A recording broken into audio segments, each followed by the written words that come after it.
Well, hello there, you're back again. It's portion number 2 of WrestleMash this week, and we are delighted to have you again. But first, let me indulge you with the socials. WrestleMash is one of the 3 podcast parts which, when formed together, make the mega powers that is the Midweek Mashed Tattie Sportscast. You can find us on Twitter, TikTok, YouTube, Facebook, Instagram, and on all audio streaming platforms.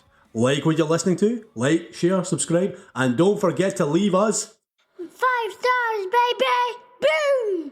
And speaking of boom, bringing the boom are the mega powers upon this podcast. It is the Wish Viking himself, Macho Mick, and Hulk Harvey brother! Michael, how are you doing, man? I'm very well, thank you very much. Random question. With your French toast, do you salt it or maple syrup it with bacon? I had French toast this morning when I was rough. And I didn't have maple syrup, and I was really disappointed. So just to make do with salty French toast. All right, okay. That was my rough food this morning. I had a drink last night with family. Well, if it was only one of the two, if I had to pick one of the two, sorry, being that I'm vegetarian, I would have to lean towards the maple syrup. Right, okay. Minus the bacon. Oh, However, of course, no bacon for when it comes to French toast, what I actually do, now and again, not always, but now and again when I have it, right, is a wee bit of sugar. A wee bit of sugar in the French toast is something I've heard about, but I've never really tried, other than the maple syrup being the sweet version. Mix a wee bit of sugar through the egg. And then dip, and away you go. Belter. Fair play, man. Harvey, mate, if you were in a tag team, would you be in a tag team with Bubba Ray Dudley or Rhino? Harvey. Hello. Harvey. Where's Harvey? No. Oh, well, let you peek behind the curtain here, ladies and gentlemen. Unfortunately, Harvey has decided to take a wee day where he's wanted to do a bit of roller skating. So it's a roller skating break for Harvey. Hopefully he enjoys his wee tour run about the island, man, and you will hear from Harvey next week, no doubt. It is indeed just going to be me and Macho Mick today. And obviously this is a supplementary episode due to us reacting to AEW Revolution. And what a show that was for positive reasons. Michael, how much did you enjoy the show? Wasn't it amazing? I absolutely loved the show. It was really, really entertaining. We shouldn't be left to write our own podcast, man, at times. So obviously recording day for the Midweek Mashed Tattie team is Sunday during the day, and Revolution is, to us, currently recording later tonight. So if you want any Revolution patter, then podcast 1 this week from WrestleMash is where you're going to find it. On today's show, however, we are going to talk about the 2 big news stories that came last week. Number 1 was the AEW Tony Khan now owns Ring of Honor. Ring of Honor is all elite. And obviously the other story is just reacting to Vince McMahon being on the Pat McAfee show. So, Mac, could you please ring that bell? Right, so story 1, straight off. Obviously, we were talking about Tony Khan's big announcement that he had hinted towards, and that turns out to be that Tony Khan is now the new owner of Ring of Honor. He has purchased the entirety of Ring of Honor. The name, the IP, the tape library, certain contracts apparently have been picked up from Ring of Honor. Immediately thoughts, Mick, what do you think of that?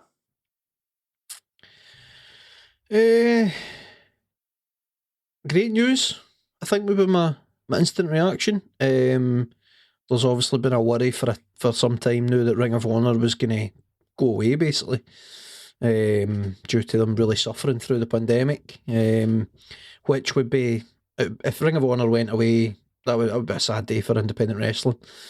They've been a mainstay since, 2002 or something?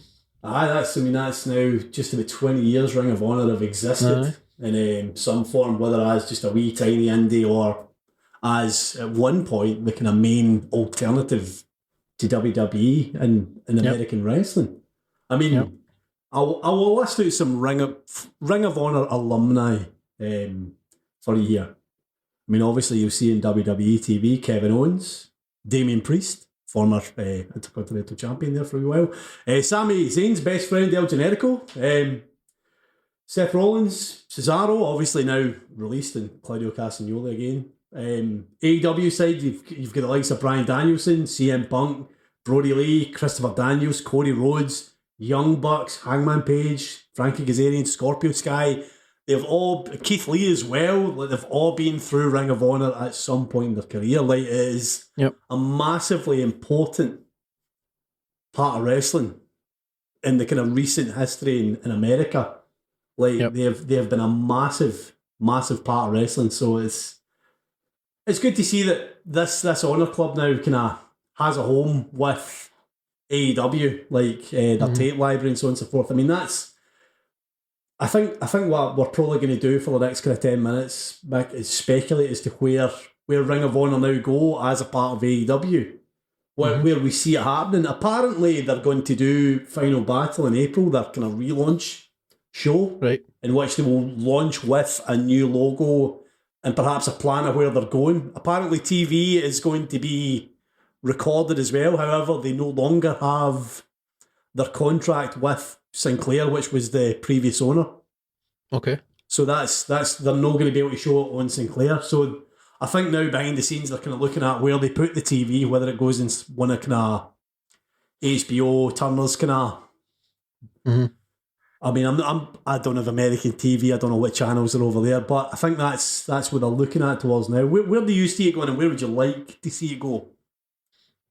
I think for me it depends. If they're going to go all in with a streaming service, whether it's in like a partnership with like the likes of HBO Max or whatever, or whether they do a standalone web-based thing, I think that would be the place to put Ring of Honor programming. So let AEW have the big TV deals, and then have Ring of Honor be the flagship of the streaming service. However, if they're not going to go all in just yet, or they just really want to keep Ring of Honor on TV, which would be good. I mean, it's great exposure for the guys that are coming through the indies, that's their first big step into televised wrestling. So it makes sense to keep it on telly in some capacity. So maybe it can be like a sister show to AEW on either TNT or TBS potentially. But I don't know. There's so many channels in America that I don't know.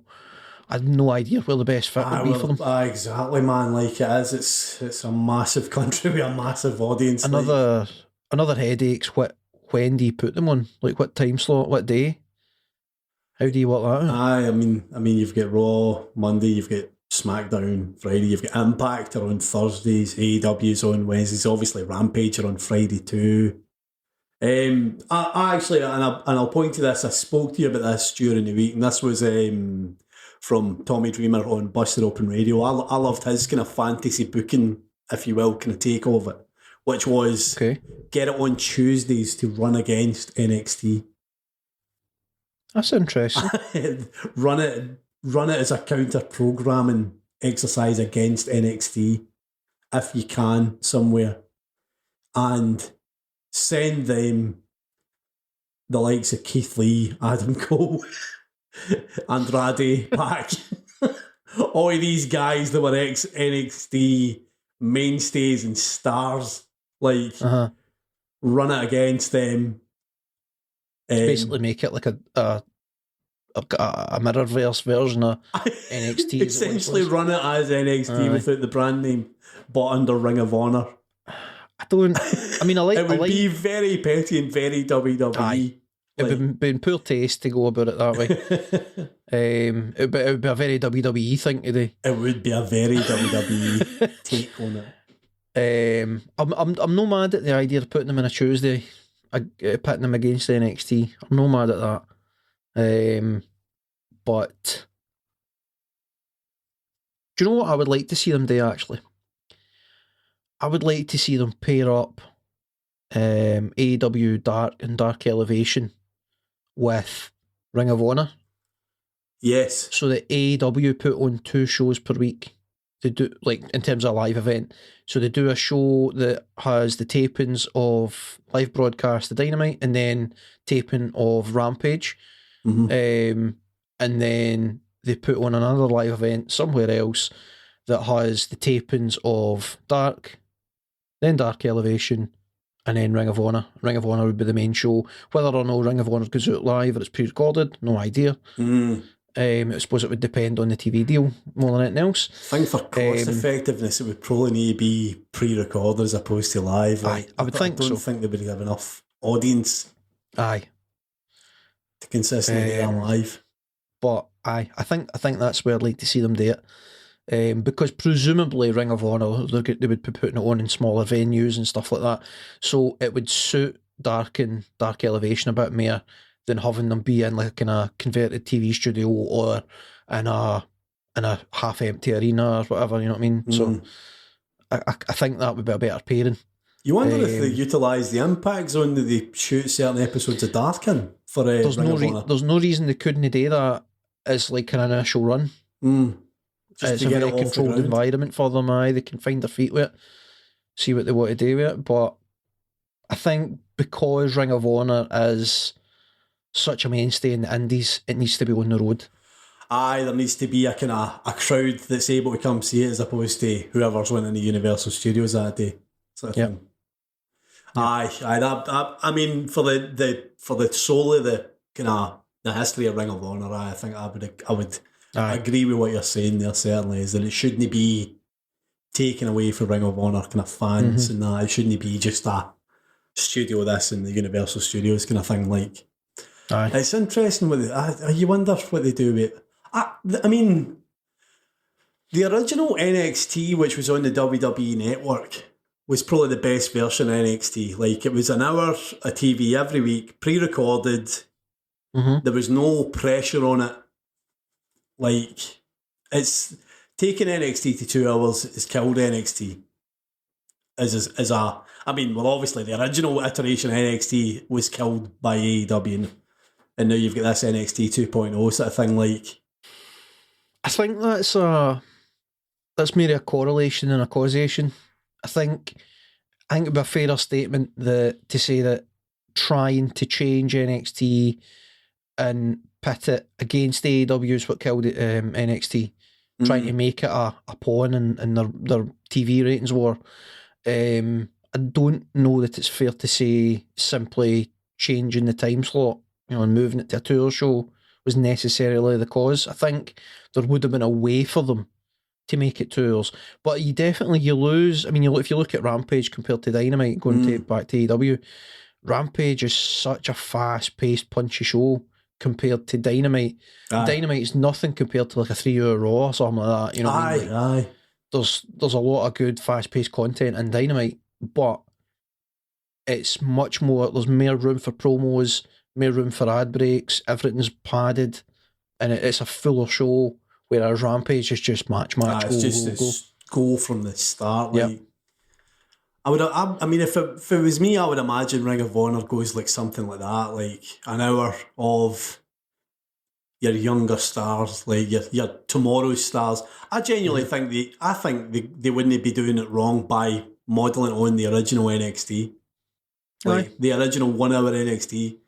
And I think a lot of AEW's booking has been like that, which is they've took a lot of what ideas you've seen before from like WWE that have worked well, but for whatever reasons they've decided to shelf, like because it's not the WWE way.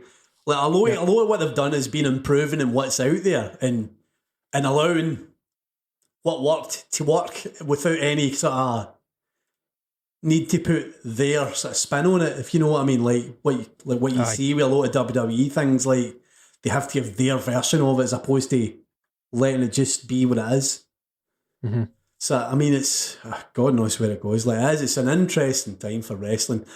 My initial reaction was, oh yes, they've bought Ring of Honor, but then You worry if it's just that wee step too much for them to do now. There's so many questions that need to be answered. There's more questions than answers at this point, isn't there? Aye. I think the make or break is going to be how involved is Tony Khan in the running of Ring of Honor. Mm-hmm. Does he just trust the guys that have been in charge to keep doing it just with his input, or is he going to try and be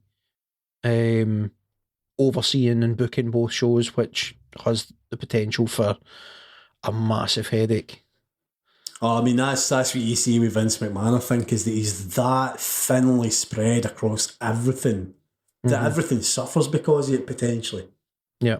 Because, even in modern WWE, when Vince McMahon gets it right, it is fucking blockbuster. Like, however, it's so few and far between because he has to feel the need to have final say on absolutely everything. And you worry that potentially that's what could happen with a now third show or a sister company to run alongside. Like, if it has to be Tony Khan's final say, then what do you do? Or there are a lot of questions. I'm sure that over the next month you're going to find. I mean, Final Battle is in WrestleMania weekend, so you've got a month until Final Battle, right? And then you're going to find out a lot more. Obviously, there's already a new logo coming for Ring of Honor, and there's announcements coming in TV. So watch this space, I guess, is what we're at now. It's certainly it's another newsworthy week in the week of wrestling. I mean, every week I say it's been a busy week of wrestling, and I'm kind of hitting out my intro script and that, but it's also fucking true every week. Like there are. I don't remember the last quiet week in wrestling. No, like, even when there's a quiet something. week, even in a quiet week, some kind of news story breaks towards the end of the week that's like, oh, Jesus Christ. Where's that came from? It's been every week lately, man. It's a wild time in pro wrestling. It's so similar to like the Attitude Era, where there's just there's something every fucking week. It's like that kind of end of the 90s, start of the noughties, where it's just everything's happening. It's a very volatile, in a good way, but a very volatile industry. Aye. It's on the bright side, it's being wrestlers. Wrestlers are again the most valuable part of the business again because of this. Like, yep, that's the upside of it. They have places to work and there is demand. Absolutely. Yep. Because these companies want to be the best. Like, it's wild, man. It's wild. I'll tell you what though, we will jump to our next subject of the day. And this one I know we both watched. We both took it all in, and that was Vince McMahon doing his first public TV interview. Well, I suppose I say TV, it's on YouTube. His first public interview for, almost like 20 years, and that was in the Pat McAfee show. I think he was late to the show, if I'm right. I think he was late getting there. But an hour late getting in or something. But he also stayed for 50 minutes more than he'd originally said he was going to stay for. So apparently it was going to be a 20-minute appearance, we were told, but he was there for over an hour. Yep. What did you think of it, mate? What did you make of the interview itself? So, it was weird. I found myself... So often we talk about how Vince McMahon's out of touch and, this, that, and the next thing, all the bad things about WWE, because it's easy to slate them these days. But I found myself really getting pulled into the interview in a kind of nostalgic way. You know what I mean? It was like looking at McMahon talking about the product coming off the back of the Attitude Era, like when he was really involved on screen week to week. He was involved with the media promoting the show. And you really wanted to hear what he had to say and see what the next storyline was going to be. It felt a wee bit like that, but I think it was a nostalgia thing because he hasn't been doing interviews in so long. Because it's not seen him in so long. In terms of the actual interview itself, though, it felt a wee bit like kind of lacked substance. Like the questions seemed carefully chosen, and although he said some things that were interesting for various reasons, I mean, nothing that Vince McMahon does can be without controversy, but it did feel quite, maybe not rehearsed, but Definitely well managed, filtered. I think. Aye, aye, definitely.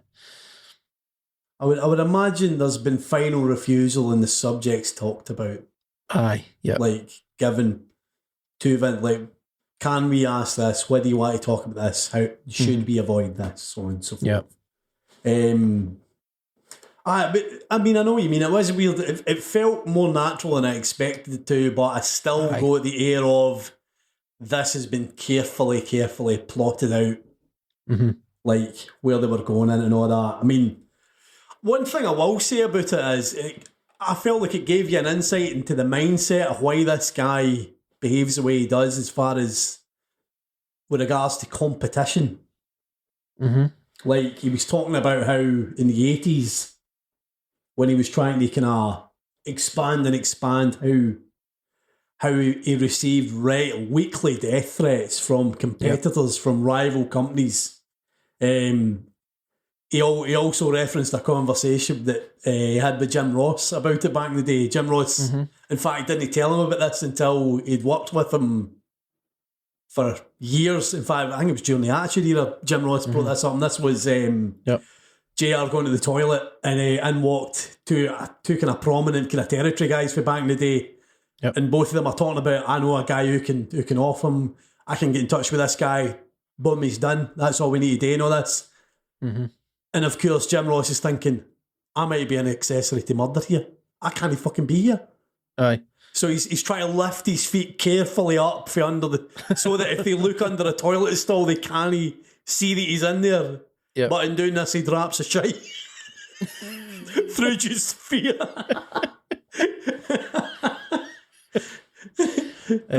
But it kind of shows you maybe why he was in such a.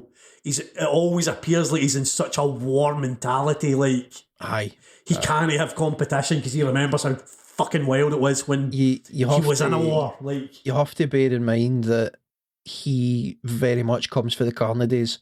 He comes for 70s and 80s. He grew up and came through the business through the 70s and 80s where it was very territorial.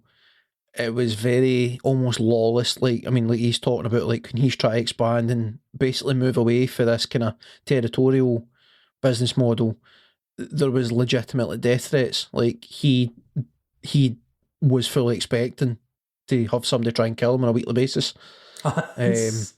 So you can see why he treats the business the way he does coming off the back of that. That's how he's learned to deal with it. I mean, love him or hate him, like the business of pro wrestling is worldwide, down to him. Like it is, it's became big business, mega bucks, these stadium shows, and it's his sort of vision of what it could be. He was the catalyst. He's drove it. Like the AEW exists in these big arenas because of Vince McMahon. On positive and on negative sides. Like he is the guy who pushed the whole thing into the mainstream, like with his decisions. Like, so I mean, you've got to still respect the guy. Like, it's what did you think about absolutely. What did you think about the revelation that I couldn't believe this, where he says he wakes up every morning at 1:30 a.m, like 1:30 in the morning, to start his daily workout. Is that what he said? He wakes up at 1:30 in the morning to start working out. The way I understood it was that he's up late every night and that he starts working out at 1:30 in the morning. He doesn't finish his workout until 3 or whatever he said. I've heard that he only sleeps an hour. Like I've heard for like other podcasts where they're saying the guy literally sleeps on the plane for an hour and then he's ready to go again. Like, I think he's lived in, well, I mean, allegedly, or you know, I mean, I'm not saying he does this, but it wouldn't shock me if he's lived on like amphetamines for however many years. He seems like that kind of guy that he conks out when he's on the plane and then pops whatever he pops when he gets to the other side and he's ready to go again. But whatever he's taking, fucking hell, it's working. It's you hear about these hyper successful people and millionaires and billionaires that they have these really strange schedules. Like they'll be up at 4 or 5 in the morning, they'll be working out religiously they'll have this routine, like, you know what I mean, they're working out every morning at the same time, they're eating the same things, and they're like, you hear not a number like they only get 2 hours sleep a night, or in my man's case apparently it's an hour, or, you know what I mean, they only get 4 hours sleep a night or whatever, and you think, how's that possible? But then you also hear that they're living like a robot. It's like, do this thing, go to the next place, do this thing. You know what I mean? It's just very, very schedule intensive. Like everything is so micromanaged to the point, like everything needs to be done this. I mean, he's 76 years old and he's sitting on that show with guns better than most guys at bloody 30-year-old, man. Like the shape of him, he's hench as fuck. Like, he should not be built like that at that age. Like, in a sense. Like narrow-waisted, fucking big chest, big arms, big shoulders. Like, I don't know another 70-year-old guy that's in that shape that I can think of off the top of my head. I would point to the likes of like Schwarzenegger and Stallone and stuff like that. I suppose Arnie is even still, and he's in his early 70s. But I mean, Arnold Schwarzenegger, he's another one that he's like one of these schedule guys. Like, he needs to hit his workout every morning or whatever, you know what I mean? So it's a similar vein. Funny as well, he was saying that the workouts, like the religious workout, keep him for mental health. He said that helped him think right. He said it wasn't. I mean, he said it was a nice byproduct to be in good shape at the age that he was in, but it was more for mental health. He said that that's why he was getting his aggression up. And if it was it helped with aggression, like you could take out weights effectively and all that, like. It was a fascinating interview, like it really was. The one thing that I found weird though was the part about dead weight, referring to the release guys, and saying that it's easy to blame me. I'm the bad guy. I'm the face. I'm the big businessman, and my character was the big businessman. So it's perhaps easier for these guys to kind of point to, Vince is fucked it and all this kind of thing, like. Unfortunately, with these guys, they're not as keen to look in a mirror and kind of look inwards and ask what they could have done differently. Yep. It's a weird sort of notion, and it was weird how he then went on. He was talking about he was asked about. I think it came off the back of the bit that we're talking about Undertaker. He was asked if he keeps in touch with the older guys, and he basically said that like. There's a handful of guys that he keeps in touch with, and then he likes to make sure that the company keeps in touch with everybody else, kind of thing. So basically, he's trying to say that the company still looks out for guys even if they're letting them go. You know what I mean? It's no heartless, but it came across as a bit heartless. The way his kind of specific way of responding about it, like. He did say that for the minute he changed when the company went public. Like, he did say that there was a big change in the way he done his job, like because he had to answer to shareholders and all that, and that he could no longer make emotional decisions at all. I think there's a lot of evidence that pretty much 99% of his decisions have not been emotional. Like. Over the past going so long, like it's a weird situation where wrestlers will get fired for no pulling their weight, no putting bums in seats, no selling merch, no selling tickets, but everything they do is so controlled by the WWE that it's very hard for them to do any of these things without getting the promotional push for the company. So it's this kind of circular death more than life, you know what I mean? It's this chasing your tail thing where Vince is like, you're referring to them as dead weight. He's like, you know what I mean? Like, if they're not selling tickets, then what am I supposed to do? You know what I mean? I'm not the bad guy. I'm just, it's a business. But then at the same time, it's like, well, the decisions that you and your so-called creative team, air quotes, it's the decisions that yous are making that's then putting them in a position where they can't fucking sell tickets. They can't put bums in seats because you're cutting them off at the legs in terms of their ability to get out there and market themselves. It's like, I don't know if you saw the quote for Keith Lee. Keith Lee was on Talk is Jericho this week, actually, just to break off of the Vince McMahon part. But it was regarding Vince McMahon, where he said about Keith Lee, you sound a bit too. You sound a bit too clever, because he's kind of the way Keith Lee speaks, where it's more polite and kind of well spoken. I think he expected big angle. I think we've talked about it before, about the stereotypes of kind of black wrestlers, where it's you're either funny, you're angry, or you're a kind of thug. And I think he wanted to kind of tap into the kind of big angry thug, because Keith Lee's obviously a big African American guy. He's a massive guy, so he wants him to be a big monster. He wants him to be a thuggish juggernaut. Yeah, he wanted kind of a modern Mark Henry, but that's not who Keith Lee is. No, he's well spoken. He's intelligent. He's charismatic. You know what I mean? He's everything that a pro wrestler should be. He's no far away from the ultimate pro wrestler when you look at it on paper, because he's got pretty much everything. He talks well. He's very intelligent. He knows how to put himself over. He's very over with the fans. He's a giant. He's 6'5" plus. He's got the size, that kind of the airport test thing. Exactly. The thing that they talk about with WWE wrestlers. Freak athlete. You know what I mean? Like, the agility that he's got for the size he is doesn't make sense at all. And then he's crazy, powerful, and strong as you cannot expect based on the size of him. So, other than the colour of his skin and the fact that the way he speaks doesn't match up with how Vince McMahon thinks he should speak based on how he looks, he ticks every other box for the WWE. You know what I mean? He should have been a shoe-in for top of the card. Aye. But instead, Bearcat. Bearcat. I mean, he was trying to find out why he was called Bearcat, and nobody could answer him. Why they'd come up with the name Bearcat. Right, okay. Like, Keith Lee had thought it must have been like a homage to a wrestler from back in the day who was a kind of African American guy called Bearcat. Yep. But it was nothing to do with that. They just put the name out of thin air and know it. Or it maybe was, but they never told him. They never let him know any of this. It's so strange. So I mean, it's like I says, it was like a very.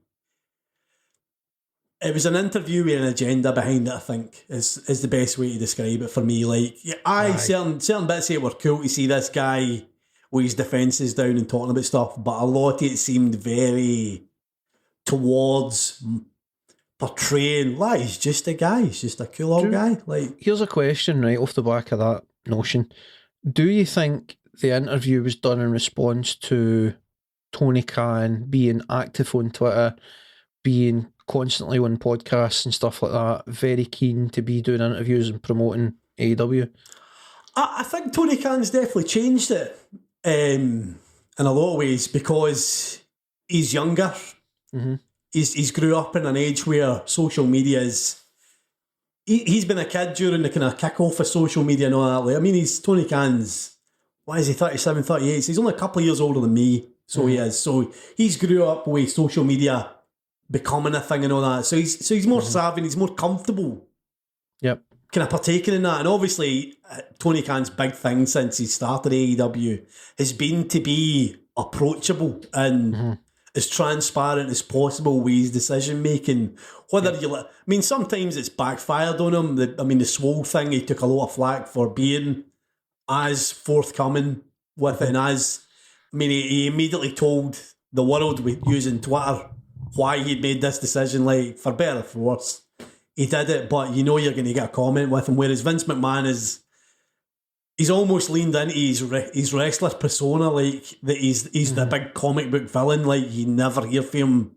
Yep. Everybody always talks about him, like, but you never hear from him. So, there's maybe a wee bit of that that's been trying to kind of media manage a bit more humanity into him, that he's, he doesn't talk much, but he's still a cool guy, etc., etc. Like, yep. So you're maybe only something there, mate.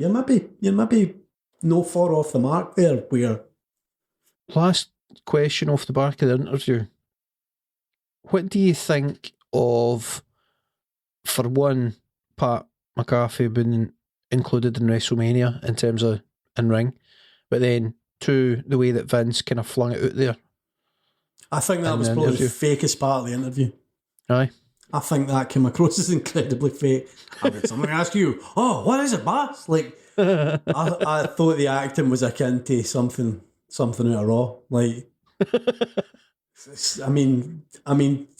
I get that they've got to kind of manage this so that the right stuff's coming out in the interviews, but I feel like that insulted my intelligence a wee bit. To assume that he's just sprung this in Pat McAfee, like, Aye. fuck off, mate.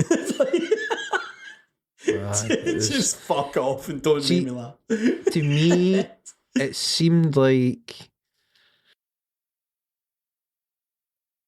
it matches up in a kind of interesting way with something that Eddie Kingston spoke about in his last couple of promos and his backstage promo in particular on Rampage, I think it was this week, where he spoke about, okay, kayfabe is dead, but you don't need to spit in its grave. Don't need to piss in his grave is what it was. Right, aye.